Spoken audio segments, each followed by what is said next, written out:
Boys Don't Fry by Kimberly Lee. Read to you today by Gammy. Jen sniffed. He could smell the spices in the air, and he couldn't decide whether to sneeze or smile. He took another whiff. Oh, was that lemongrass? And macaroon lime leaves too? Their bright, sharp scent made his taste buds tingle. His grandmother, Mama, was cooking up a storm. Dinner was sure to be good. Jen's aunties flew in and out of the kitchen like bees. Buzz, buzz, buzz. Their buzzing never stopped as they picked out the best herbs for their queen. Jen's tummy rumbled as loudly as the kitchen.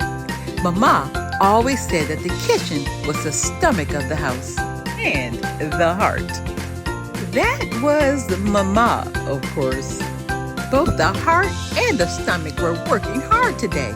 On the eve of Lunar New Year, Jen's relatives will be coming over for the big family reunion dinner that night. He couldn't wait. Tua E, Jen's eldest auntie, turned excited to Jen's sister. Mama's cooking chicken panta for tonight.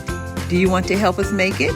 Sisters shook their heads no and shot off quickly, leaving a telltale trail of pineapple tart crumbs behind them.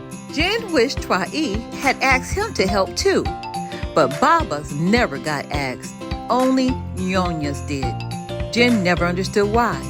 No one else had a better nose than he did, or could tell the difference between ginger and galanga as well as he could. And no one loved food more.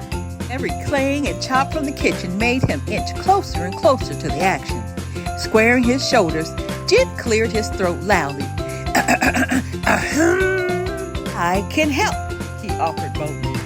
Aya, Jen, you just get bored, Twa-E replied with a cheerful pinch of his cheek. Jen's second auntie nodded wordly. You only get in the way. And we have so much to do already, tutted his third auntie as she whizzed by. You'll mess everything up. The kitchen is not a playground, Jen. Bzz, bzz, bzz, bzz, bzz. Jen's head started to hurt.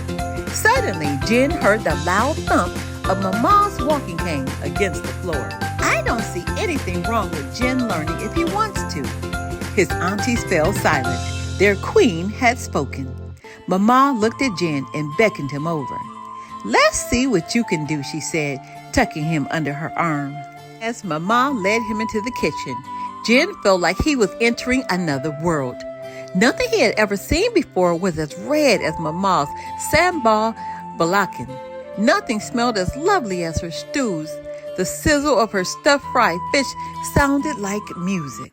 He watched as the fire danced in the same way his insides were leaping, the pot on the stove bubbling over like his laugh.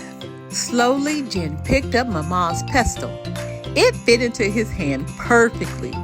Mama looked at him and smiled, as if she could read his mind. Let's get to work. And so, Jen and his grandmother pounded, they pressed, they squeezed, and they sliced. They teared up when the onions were cut and when the chili was too spicy. And when Jen made a joke so funny that they both cried. Mama shared her secrets, like how her famous laksa recipe was actually passed down to her by her father. Jen listened as he perched on the stool across from Mama, watching her nimble fingers peeling and preparing each colorful ingredient with care. He loved hearing everything Mama had to say. When the time came for them to add the salted plum to the Itek Tim soup, Jen tried to follow Mama exactly. He didn't want to get anything wrong, especially not in front of his watchful aunties. He was so nervous, he almost dropped a spoon into the soup when Tai peeked over his shoulder. Mama winked at him. Don't worry, Jen. Cook from your heart, not your head. Jen took a deep breath and began to relax, moving with all the magic that he felt around him. Mama leaned over to sample his soup and gave a sigh. Perfect, she said.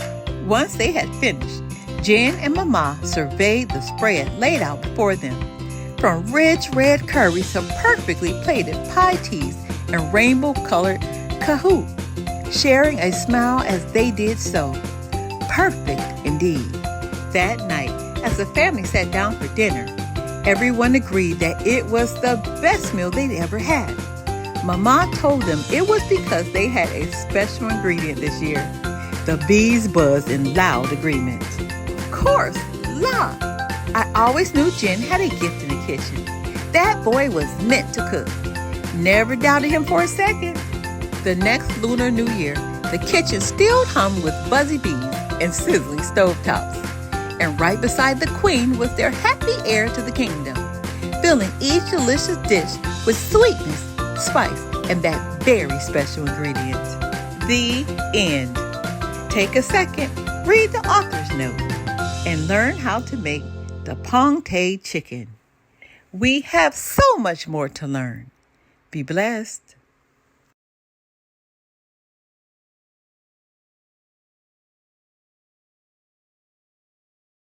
The Wonder of You by Sergio Rozier.